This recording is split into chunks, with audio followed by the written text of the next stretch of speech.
Hey everyone, how are you all? Hi Ian, awesome to see you again. Another fortnight, an expression I never use, but I know you use all the time. It's bi-weekly. It's It is, yeah. and I love that I get to do it on my Friday morning because it's such a great way to start my day.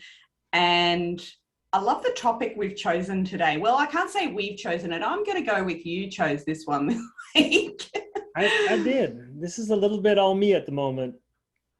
So it is on comparisonitis. I love that phrasing. It's something I think we all suffer from time to time. It's a bit of a disease. A little bit of it's a bit of a fungus, and I got a bit of the fungus right now, and I don't have the ointment, and that's why I wanted to share this in particular because when we talked a couple weeks ago about possible ideas, I'm like, this is a topic for me. She's like, yeah, I got this one this week. It's for me. I need to do this one. I'm like, okay, it's fine. I can hold on to it. But apparently it's still valid. And part of the reason I wanted to share it today or in general is that I'm not exactly in the space to hear the answer. Like I don't have my answers. I have some ideas on things I want to do around this, but I don't necessarily have, like, normally I've got kind of like my go-to toolkit on how I would deal with stuff. And it doesn't seem, at least the tools that are in my toolbox aren't doing what they used to do when I would fall down one of these rabbit holes. Well, what a great opportunity to have it as a conversation on Facebook Live so that whoever's listening and watching can actually contribute what they might do around this as well. Because Oh, that's awesome. sometimes the ointment doesn't come from either you or I. It might actually come from someone else. So what a great opportunity to throw it out there and let's see what we can And, discover. and I also wanted to throw it out there as, like, sometimes we don't have to have all the answers all the time. And sometimes just the act of having the conversation about it might give you the aha, or like hearing it out loud sometimes, like it's almost like you can catch your own BS as it's flying out of your head. And I think that might be valuable, not just for me, but for others to know that we don't always have to have the answer. Absolutely, totally agree. We are often seen, and I think when some people like you and I position ourselves in a way that says, well, you know, you can come to us, we can support you with these things. It doesn't actually mean that we have all the answers pre-prepared, or that we have done all of that for ourselves yet either. And there can be obvious sometimes a perception that we have it all together and we have all of those answers, but it's actually the joy of doing these conversations with you to go, and we're human, yay. But that's the whole point, right? So thank you, beautiful setup for this. Again, not prepared. So all right, so a few weeks ago I'm on vacation, first vacation I've been on in a long time because, COVID. So I got to visit a friend of mine, a good friend of mine. We haven't spoken a lot over the last couple of years because of, circumstance. We're old college buddies. So, like, we grew up in the same, like, we lived in the same house and experienced a lot of the same things, had a lot of the same friends. And now we're mid 40s and we're sitting around a campfire, well, his backyard, whatever, backyard fire pit, and having a drink and whatever. And we're just talking about life. And he's going through all these things that he has now accomplished. And he's not bragging in any way, but he's telling me that, the house is paid off, and now that he's a part owner of their business, and um, like all these things that, like, all of their kids tuition, like, for the future, everything's all topped up to the max. So everything's pretty much taken care of. And now he's seeking other opportunities on where he can, invest or grow or whatever. And the more he shared, the more I started to kind of spin and look inwards and think about myself and wonder, have I made a huge mistake? Because I quit my government job a few years ago, what's going on a long time now, but in 2014 to start my own coaching business. And it has been more than a struggle up until recently. And so I started wondering, should I have, stayed the course, kept the government job, got my weekly or my vacation weeks every year and my benefits and all that stuff, so that I'd be able to do some of the things that he's been able to do over the past few years. And it got me having almost like a little pity party for myself. Yeah, and it reminds me of the Sliding Doors movie. You know, one, we make a choice and then suddenly our life will look really different. And is that the right choice? And yeah, asking that question. Yeah. Okay, there's so many things that get triggered in this, but I want you to keep talking. I think there's more for you to share. Yeah, so I mean, it's one thing for me to like look through Instagram or whatever and go, yeah, they look happy, whatever. But it's because, and normally I don't even think that that's necessarily the case. I think a lot of people put on a show because that's, that's the portrait we will want to show. That's the Christmas card that we send out every year that we all look happy. We're all wearing the whatever, the sweater. But in this case, he wasn't showing off. He's probably my closest friend in school, and we went through the same program together. So it hit closer to home for me because in some way I'm thinking that could have been my life too. Yeah, and I think that's really valid. I mean, there are going to be so many people that have that. I have that with some of my siblings, where I look at what their life is, and I look at the way that we were all raised in the same house and all of that sort of stuff. And yet the tangents of life that we've gone on have been not just, like I say, polarized, because there's four of us and all four of us are just not anything. I didn't know that. And I have exactly the same scenario. There's four of us and we are on different ends of every spectrum.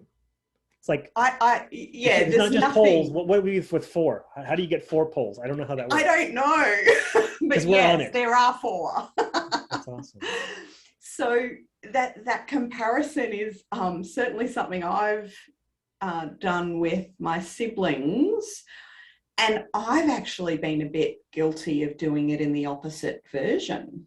Oh, so like judging their decisions and stuff? Absolutely. So here's a confession. I've done the same. Keep going.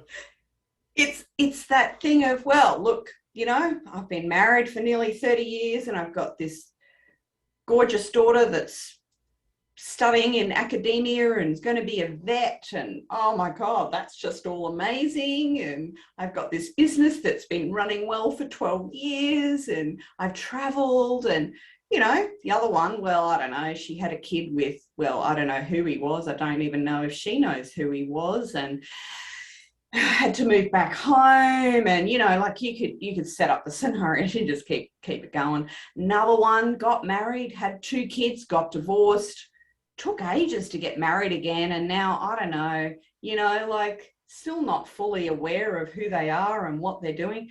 The other one ran away and created a whole family that was completely separate to any of us, and went into government and created all that stability in government. And you just go, but I don't know that they're very happy. Like, I look at them and I go, I don't know that they're actually very contented and happy in life. I'm contented and happy in life. Maybe they should have made some more choices, and maybe that sort of matched mine, because that worked for me. And as soon as I go there, I mean, I know as I'm saying it, it's so out of alignment. It is so not a fair thing to do. They're the only 3 people I ever do it to, mind you. It's family. It's closer to home, right? It's almost like you're allowed to judge them in a certain way, which isn't reasonable either, however. Correct. I'm not It doesn't advocating that at all as a good thing. It is not healthy. Okay, so this is funny. So I can look at my siblings in that way, and I can detach myself enough and think, like, they have their own lessons in life that they need to learn, right? And it's their journey to have, and they're going to get the smacks in the faces that they need in order to make the shifts that they need to make, or whatever along their path, whatever they have decided to do for themselves.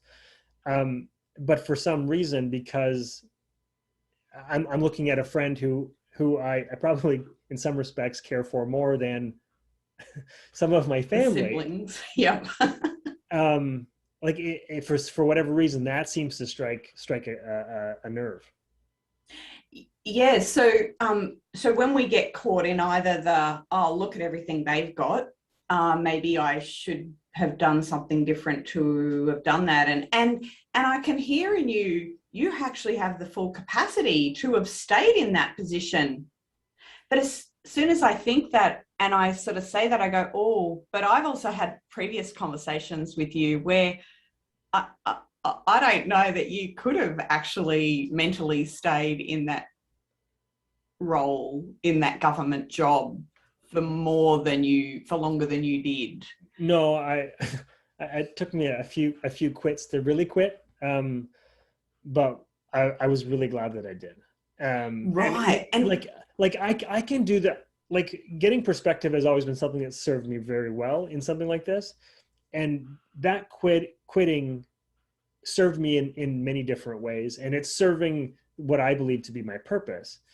It's just sometimes you're giving up something in order to get something else, but you're still wanting some of the other things. yes, and that is, if I go completely big picture and really big picture, all that really shows is you haven't fully let go of the choice of the change. So when you change from that, it's like taking you 3 times to quit until you really quit. It's like, oh, have I really let go of it yet? Yeah. And when we're holding on to something and not fully stepping into the new choice, we're going to get caught. It's like being ready to take the step forward, but not letting the foot land completely. We're like, yep, I'm going to take that step. And then we just kind of step mid-air. You've got me in my mind, like jumping off a cliff, but holding onto a rope at the same time, or like still being tethered by a bungee cord or something. Like I'm still connected to that ground over there. And we can easily justify that, no, I don't want all of that because I want all of this. But until we actually acknowledge, and like you said it earlier, simply by having a conversation, you can start to pick apart what you're really still holding on to, what ideas, what perceptions you might still be holding on to, that you can easily just go, oh, yeah, I don't need to hold on to that one anymore. Oh, yeah, I can cut that cord. Can cut that one. Oh, that one's still attached. Okay, that needs a little more work. And so that's almost the big picture version of why it's happening, which doesn't quite give us the ointment yet for this, but it does give us a starting point. I feel like I'm sitting in the doctor's office waiting for the real prescription. I may not be the one that comes up with it. See, for us to let go of something, no one else can actually tell us what it is that we need to let go of. We can only do that. And I have spoken about this kind of comparison feel before.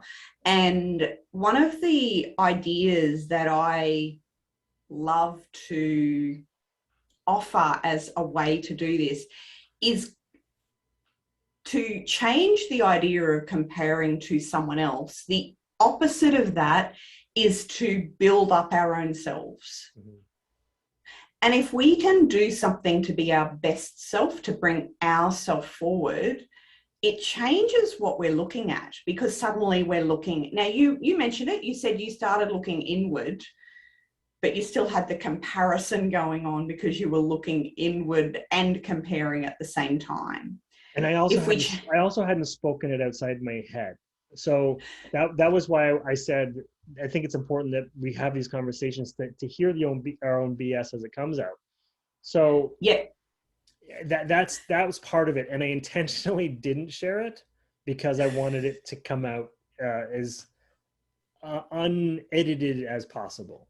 Unscripted, yeah. So that when we focus on our best self, now this isn't about being terribly selfish. This is just simply going, what can I do best today? What bit of me can I do that is truly me? And when we start to focus in on that energy rather than the outside energy, we automatically change, because energy goes where our focus goes. We all know this. We focus on a particular, I don't know, new car, and that's the only car we see driving around the road. Or we focus on, oh, I really want to make sure that I spend more time with the kids. And so suddenly we find ways to spend more time with the kids. So energy is very simplistic. Where we change our focus, it automatically gets that to come more forward. Yeah. So I think sometimes it comes down to how big you've made the situation. Like in my mind, this is a big situation, right? So like I've built up the energy of, you know, this is bigger, it's more important, it's the real struggle, right? I over the last 6 months or so, I quit the gym, which is kind of a weird thing to share, but I quit the gym and I built up my own garage gym. I coach myself now. Like I don't have to worry about, you know, being on somebody else's schedule and all that kind of stuff. That was a big decision for me to make. But I think I'm ultimately happier now because I actually let go of that. And I started to create my own version of what it is that I wanted to be doing with myself. As Which much as you I could love, immediately, as much do as you I love see, the people there, but it was a you've just different. given yourself, I have to interrupt you because you've just given yourself the answer. I know, that's why I wanted to share it, because it's a smaller version of the same thing, but I had similar attachment to that place, the people there. Can I do this stuff on my own? Is it possible? Am I just gonna take all the shortcuts and not do the work, and you know, I'll just have bought all this equipment for no reason, all that kind of stuff. And none of that has come to fruition. And that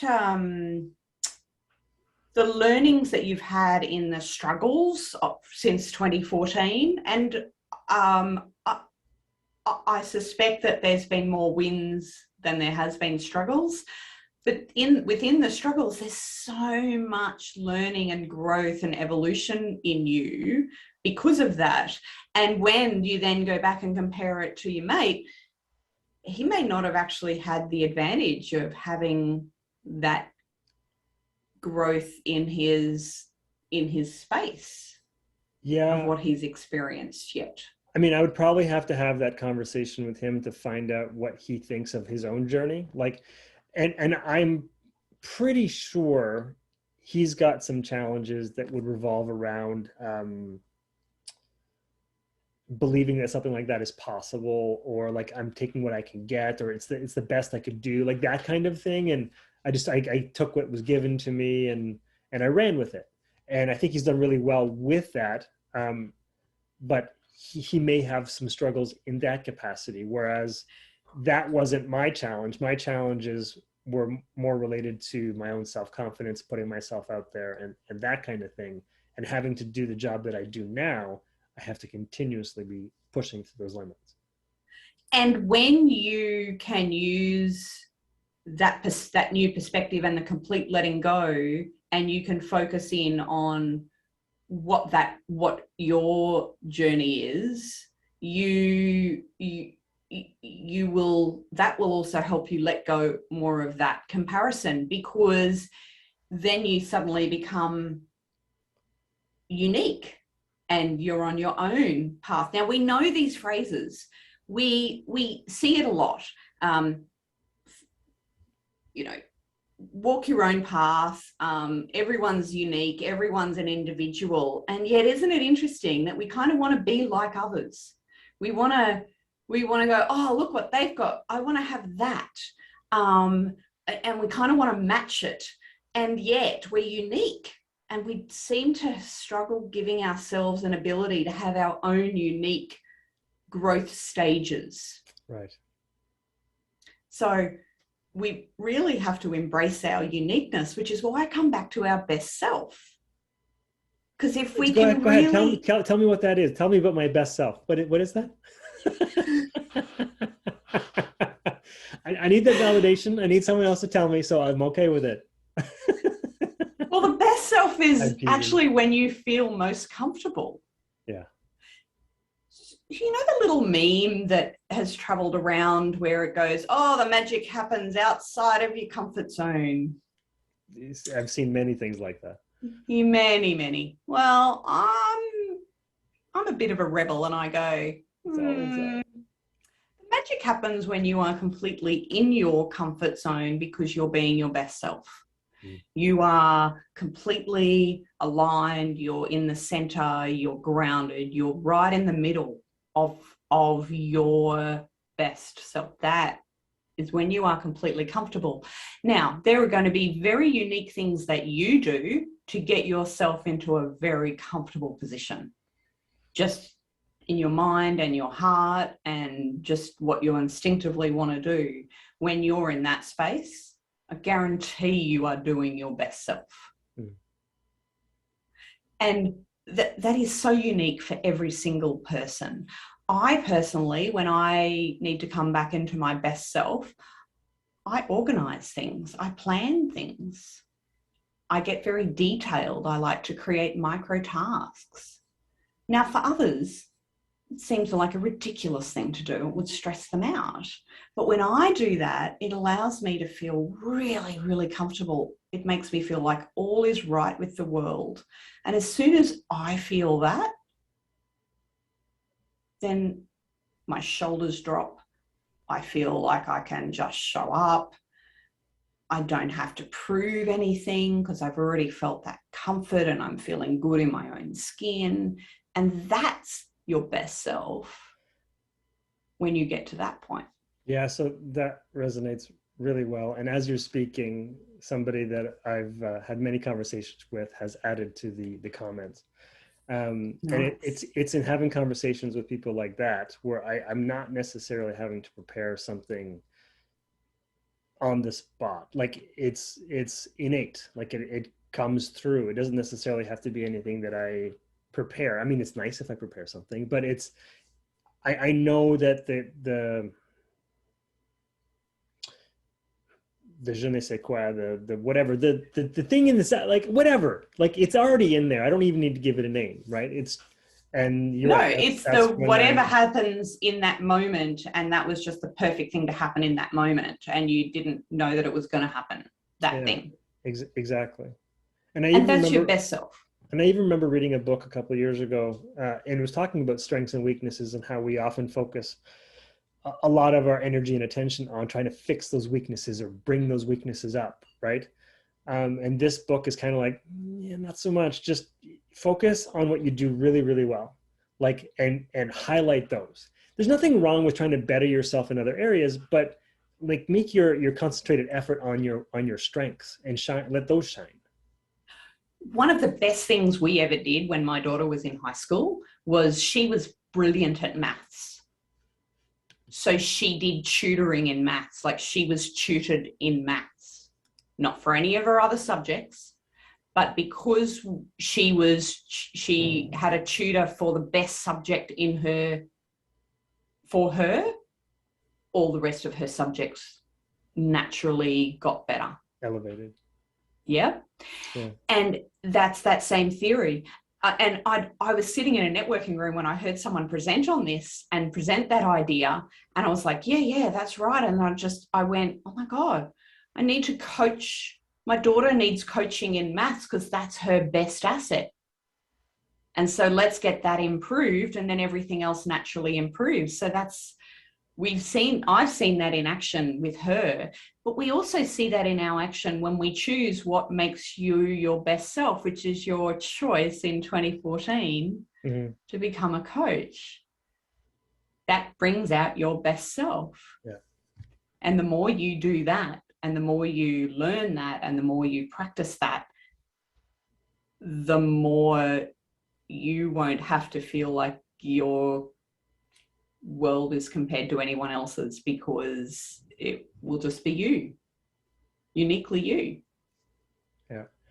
I think I've been more in my head this time than we've ever talked before. Cause I'm listening to you and trying to like process what's going through at the same time, as opposed to the witty back and forth. But yeah, this is helpful.